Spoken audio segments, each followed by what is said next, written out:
Mas gipakusgan sa Davao City Health Office ang ilang vaccination drive alang sa mga bata aron malikay sa sakit.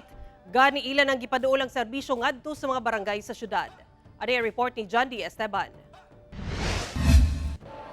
Gidala sa 23 anyos nga inahang si Erica ang iyahang kambal nga anak sa Barangay Matina Playa Gym sa Davao City aron pabakunahan atol sa pagsugod sa World Immunization Week.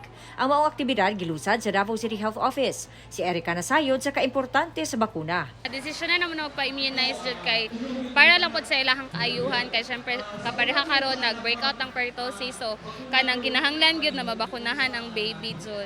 Pero bisan wala na breakout kinahanglan jud na naay panagang para sa baby. Ang maong vaccination drive alang sa mga bata nga 0 to 23 months old. Labi na ngadto sa mga wala pa makumpleto ang pagpabakuna. Sumala sa City Health Office, mas gipakusgan sa buhatan ang ilahang pag-awhag sa mga ginikanan nga pabakunahan ang mga anak.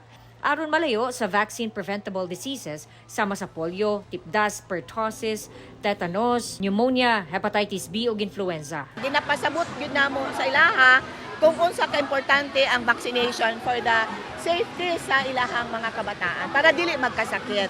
Kaya kung magkasakit, mahal kaayo ang gastos. Usa sa mga hagit mao ang panahon sa mga ginikanan aron pabakunahan ang anak sa mga health centers. Busa gipaduol na sa CHO ang serbisyong libreng bakuna ngadto sa mga barangay pinaagi sa mobile vaccination. We have to understand also nga adlaw-adlaw nang ginabuhi pod sila.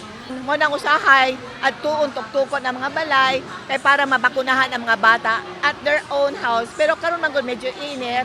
So nagkaroon sila ng mobile temporary post sa isa ka purok diin ang mga parents dito ginaawhag nga dalon ang mga bata nga doon sa ilang residence. Kauban si Jojo Solarte sa kamera, ako si John D. Esteban para sa One Mindanao.